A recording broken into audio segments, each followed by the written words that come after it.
A Organização das Nações Unidas contabiliza a marca de 8 bilhões de pessoas no mundo.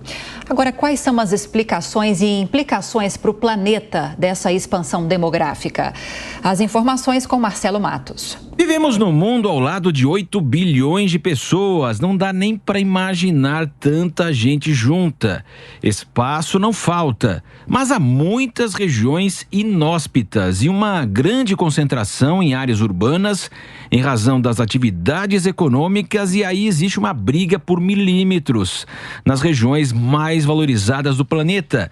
A expansão será ainda constante nos próximos anos? O doutor em demografia e pesquisador aposentado do IBGE, José Eustáquio Alves, avalia o comportamento global e brasileiro. O mundo gastou 12 mil anos para chegar de 4 milhões a 1 bilhão de habitantes. E depois da Revolução Industrial e Energética, essa população começou a crescer num ritmo muito grande. Tá? Em 1960 chegou a 3 bilhões, em 1975 chegou a 4 bilhões, e nesses 15 anos a taxa de crescimento da população foi a maior da história da humanidade. Mas depois de 1975 para cá, a taxa de crescimento começou a diminuir. A população cresce, mas a taxa diminui. E ela vai zerar em 2086. As condições de vida mudaram muito e propiciaram o crescimento demográfico, mas com efeitos colaterais. E agora estamos diante de grandes desafios. Nesse período, houve melhorias na saúde, na educação, no acesso ao padrão de consumo. Então, houve uma melhoria geral da população, junto com esse crescimento muito alto. O único setor que houve piora foi no meio ambiente, né? Porque todo esse avanço humano, vamos dizer assim, ele se deu às custas, né, de uma degradação ambiental. Então, a gente tem duas coisas para comemorar.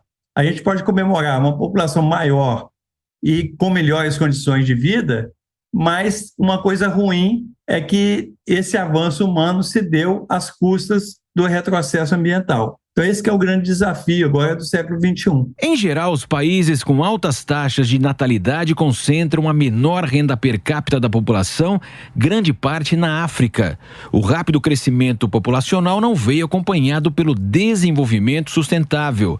Já as nações com maior consumo per capita de recursos materiais e emissões de gases de efeito estufa possuem renda per capita maior e um crescimento da população mais regulado.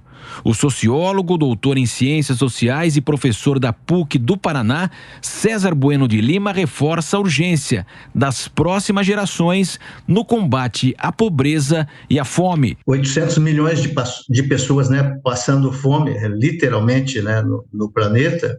Então, o nosso grande desafio é como distribuir melhor, né, de maneira mais equânime, essa, né, produção da riqueza que nós temos, porque é inadmissível, né, um país como o Brasil, e, né, que se insere nesse planeta de 8 bilhões de seres humanos, a gente ainda ter pessoas morrendo de fome, literalmente, por carências, né, alimentares. Né? O IBGE realiza no Brasil um censo agora em 2022. Em julho de 2021, o Instituto Brasileiro de Geografia e Estatística estimou a população brasileira em 213 milhões de habitantes.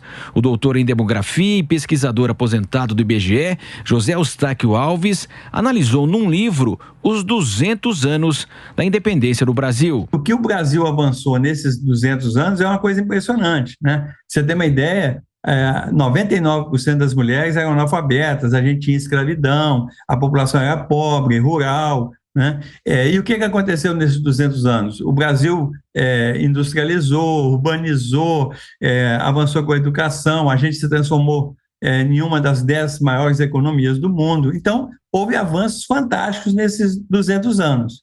O que teve retrocesso?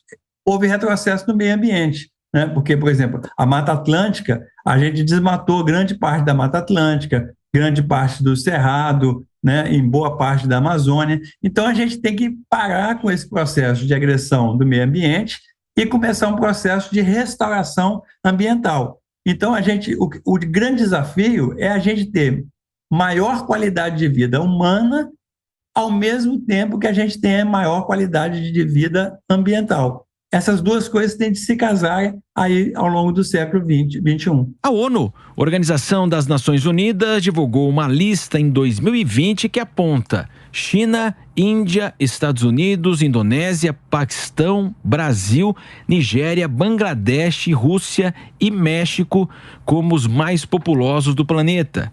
A China tem 1.413 bilhões de habitantes, mas há expectativa de que a Índia, atualmente com 1.300 bilhões de pessoas, deva superar o gigante asiático que no passado adotou medidas de controle de natalidade, algo não praticado no vizinho do norte da Ásia.